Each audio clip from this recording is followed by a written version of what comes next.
You found it. Your home for the best content on your favorite team, the Fighting Tigers of LSU. Do us a favor, subscribe to the channel, leave your comments below, and be sure to smash that like button.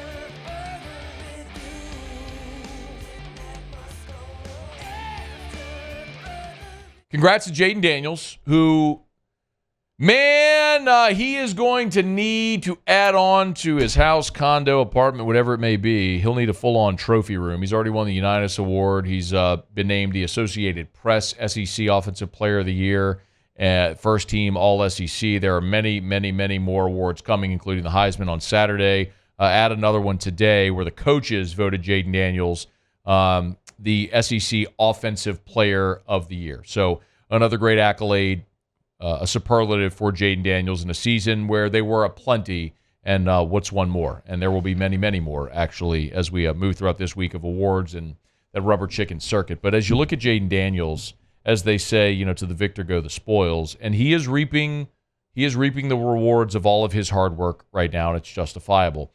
And Saturday, for many, that will appear to be the culmination of that. But really, it's probably going to get as we get closer to the draft. And I saw this today from Mel Kiper, and it was so interesting because it wasn't just like a piece on draft quarterbacks. It was an extensive, deep dive scouting report into Jayden Daniels, because Daniels continues to be one of the more intriguing prospects in this draft because of the meteoric year-to-year rise. As Mel Kiper notes in this piece, this scouting report piece, he would have had Jayden Daniels a fourth-round pick a year ago. Like if Daniels had come out of school a year ago, Kiper said he would have had a fourth-round grade.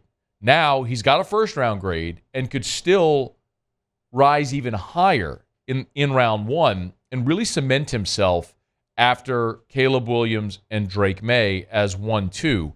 So there's some even more opportunity for Jayden Daniels here throughout Senior Bowl, Combine, Pro Day, all that stuff as we get closer to the draft. Just a couple of the tidbits that Kiper points out that I thought were really interesting. One, when he was talking about Jayden's strength as a runner.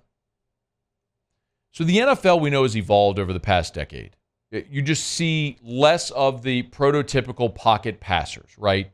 Peyton Manning, Tom Brady, tall, strong, statuesque guys that stand tall in the pocket and with strong arms, even through the Dan Marino, Jim Kelly. Just go through the years.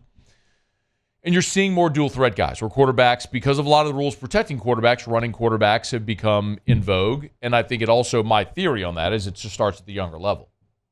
Coaches with the advent of 7-on-7s, you have coaches that at a younger level are putting better athletes at quarterback and using their ability to run as a skill set. Well, there are only 4 starters in the NFL, 4, who had a 1,000-yard rushing season in college. Deshaun Watson, Lamar Jackson, Kyler Murray, Jalen Hurts. That's it. And now Jayden Daniels joins that company as well. That's pretty good company that you're keeping if you're Jayden Daniels. Kiper also notes that where he's improved the most is the passing game. And that's something we've talked about a ton here throughout the year. And my contention has been that Daniels a year ago, while, yes, there was so much criticism and critiques of his ability or willingness to throw the football and stretch the field, I think a big part of that was the fact that he had a really bad offensive line a year ago and had to run. But what you've seen this year, as Kiper notes, Jayden's completing 62.6% of his passes of at least 10 air yards with 29 touchdowns and 1 interception. A year ago, 49% of his passes that traveled at least 10 yards in the air. With 29 touchdowns on throws that traveled at least 10 yards in the air, that ties him for the 5th most in a season since 2013. So in the last decade, Joe Burrow, Baker Mayfield, Deshaun Watson, Jayden Daniels. I mean, you're talking about a guy that has not just, so for all of the jargon, all of the argument about stat compiling, that's just not true. It's, and all of this bears it out in a scouting sense. that it shows the efficiency and effectiveness with which he's playing. And the other thing that Kiper pointed out, and I think this is the one that most speaks to what I just alluded to. Kiper writes, the best part about Daniels, he only runs when a play breaks down. He does almost all of his passing damage from inside the pocket. 35 of his 40 touchdown passes this season were from inside the pocket, which ranks first in the FBS. Say it again. A giant part of the reason that Jayden Daniels ran as much as he did a year ago was out of necessity. It's not that he wanted to run. It's that he had to run. He had to run because that offensive line was so bad a year ago. Better offensive line, which we found out today is a finalist for the Joe Moore Award.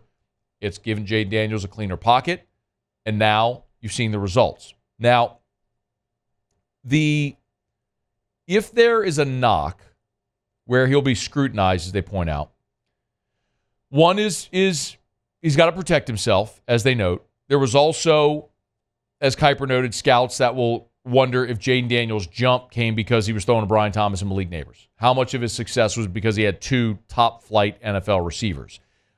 You could ask that same question about anybody, really. I mean, Caleb Williams a year ago was throwing to Jordan Addison, who was a Blitnikoff Award winner at Pitt, who transferred over. So I think at great programs, you're going to have great receivers. That didn't cost Joe Burrow because he was throwing to Jamar Chase and Justin Jefferson. And I think we've all seen it this year, and that's something that will continue to reveal itself to scouts as they move toward the draft. But a really great feature on Jayden Daniels that Mel Kiper wrote up at ESPN. It's a full-on scouting report, and there's going to be much more of that as you get closer to the draft because he is one of the most intriguing prospects in the draft after Williams in May that everyone assumed were going to be 1-2 as far as the quarterbacks and maybe 1-2 overall in this draft with so many quarterback-needy teams. And Kiper points out the Raiders, the Bucks, the Falcons, the Vikings, just to name a few. I know everybody here wants the Saints to pick a quarterback, but you wouldn't realistically put the Saints in the market for a quarterback when they just spent the money they did on Derek Carr. So I'd love to see it. I've gone on record many times about that. I just don't know that I believe it's going to happen. But Daniels becomes one of the most intriguing prospects in the draft. If the consensus 1-2 quarterbacks are Caleb Williams, Drake May, who is next, and will one of those quarterback-needy teams be a believer in Jayden Daniels enough to pull the trigger maybe even in the top 10? That's really what he's flirting with throughout this pre-draft process. But for Daniels, in the meantime, before he even gets to any of that, it's award season. And Brian Kelly, when he met with reporters, congratulated Jayden on being a Heisman finalist. Jayden, obviously, as a finalist for the Heisman, certainly want to note that. Congratulations to him. That's an incredible achievement. He also was the winner of the Johnny Unitas Award, and there are others that are certainly out there pending that we believe he is a strong candidate for. I'm going to mention that Brian Kelly did say that that Jayden Daniels has not made up his decision about the bowl game, if he's going to play or not. I've told you, my opinion is Jayden Daniels should not play in the bowl game. If he wants to, God bless him. It's his decision. But this is not something where it does him any good whatsoever to play in this bowl game. The ReliaQuest Bowl against Wisconsin at 11 a.m. Central Time on January 1st. Go out to California, work with your quarterback coach, get ready for the draft, go make yourself tens of millions of dollars. But if he wants to play, wants to run it back one more time with his guys, I respect it. But Brian Kelly was also asked about that progress, that development that Jayden Daniels has made his 2 years in Baton Rouge. You hope and you want to design a culture and an atmosphere for your players on a day-to-day basis to be held accountable, to make good choices, and to be surrounded by others to do the same thing. And I think his time here has allowed him to strengthen his accountability, his choices, and that's what we have tried to put forth since we got here. And I think he's a product of that, and he's influenced others around him. So you know that you're making progress within your program when you see the maturation of a guy like Jayden Daniels, because not only does it happen off the field, it happens on the field. Boy, has it ever. On the field this year, as Jayden Daniels had one of the most prolific seasons in the history of college football and is set to win the Heisman Trophy on Saturday in New York. Hey, thanks so much for watching. Please leave your comments. I love to interact, and be sure to hit the red subscribe button below.